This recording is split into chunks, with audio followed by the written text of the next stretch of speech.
हमारी टीम पिछले 2.5 महीने से बिहार में है और अब तक बिहार के लगभग 170 विधानसभाओं के 1500 से अधिक गांवों और कस्बों में जाकर लाखों वोटरों से बातचीत कर चुकी है।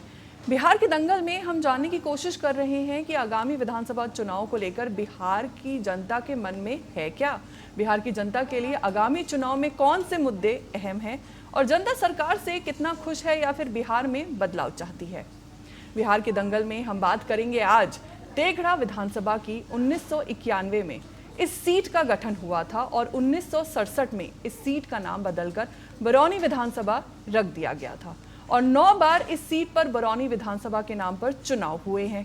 हालांकि 2008 के परिसीमन के बाद फिर से सीट का नाम चेंज होकर तेघड़ा विधानसभा कर दिया गया। इस क्षेत्र को कम्युनिस्ट का गढ़ माना जाता है। 1972 से 2005 तक यहाँ सीपीआई का एक छत्र राज रहा।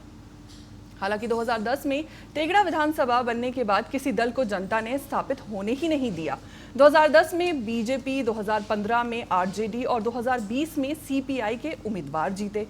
वर्तमान में तेघड़ा विधानसभा की जनता क्या सोचती है, इसे जानने के लिए हमारे सहयोगी चंदन कुमार चंचल तेघड़ा विधानसभा में मौजूद हैं। तो सीधे चलते हैं चंदन के पास।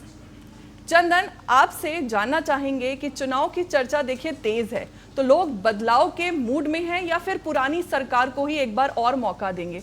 जनता के लिए सबसे अहम मुद्दा क्या है? रोजगार, पढ़ाई, इलाज या सड़क, बिजली?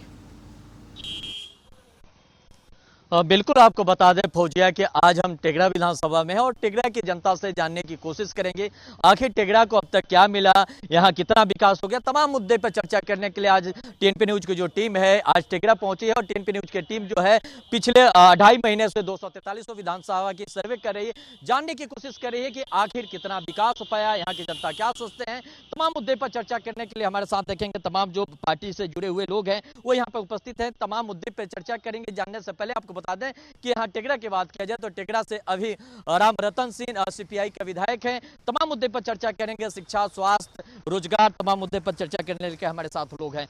तेघड़ा की बात किया जाए तो तेघड़ा के अब तक क्या मिला, तेघड़ा के कितना विकास हो पाया, तेघड़ा की शिक्षा की व्यवस्था क्या है, स्वास्थ्य की व्यवस्था क्या है, किसानों की व्यवस्था है क्या है, तमाम मुद्दे पर चर्चा करेंगे। ये बताइए कि किसान की व्यवस्था क्या है, किसानों को किस तरह की सुविधा मिल पाई, शिक्षा की बात करें तो शिक्षा की क्या स्थिति है? किसानों की जहां तक है कि तेघड़ा प्रखंड का कुछ इलाका जो है बाढ़ से घिरा हुआ है। मधुरापुर पंचायत हुआ, इधर बिसौआ हुआ, बरौनी का कुछ भाग है जो बाढ़ से घिरा रहता है। साल में 6 महीना उनका फसल बर्बाद होता है। बाकी किसानों के लिए जो है बिहार सरकार की तरफ से कोई इस तरह का जैसे अन्य राज्य में है प्रधानमंत्री किसान सुरक्षा योजना, वो तरह से बिहार में नहीं है। इसे एनडीए की सरकार सही काम कर रही है। नीतीश सरकार में किसानों के हित के लिए। और भी लोग हैं, उनसे बात करते हैं। तेघड़ा की बात किया जाए तो तेघड़ा को अब तक क्या मिला, कितना विकास हो पाया यहाँ? विकास की तो चहुओर बारिश हो रही है। अभी आप जहां खड़े हैं अनुमंडल कार्यालय के समीप खड़े हैं, आप थोड़ा 2 किलोमीटर आगे बढ़िएगा तो अनुमंडलीय अस्पताल बहुत बड़ा बना है, उसमें सारे सुविधा से लैस अस्पताल है। उसके थोड़े आगे आप 1.5 किलोमीटर इधर बढ़िएगा तो एक नई डिग्री कॉलेज बन रही है, निर्माणाधीन है, वो भी विगत वर्षों में वो चालू हो जाएगी। और सड़क की व्यवस्था आप देख ही रहे हैं। बिजली जो सरकार ने, नीतीश कुमार जी ने जो बिजली फ्री की है 125 यूनिट, 80% गरीब 100% गरीबों का उत्थान होगा। उसके बाद आप अभी प्रधानमंत्री आवास योजना देख ही रहे हैं एनडीए की सरकार में। जो मुख्य जो सुविधा है वो सारे लोगों को मिल रहा है और सारे लोग एनडीए के पक्ष में हैं और इस बार पूर्ण बहुमत के साथ एनडीए की सरकार फिर से बनेगी। हम लोग 2.5 महीने से पिछले जनता के बीच हैं, हर विधानसभा का सर्वे करें, लेकिन बिहार की जनता कह रही है कि देखिए जब से 125 यूनिट बिजली फ्री हुआ तब से बिजली नहीं रहती।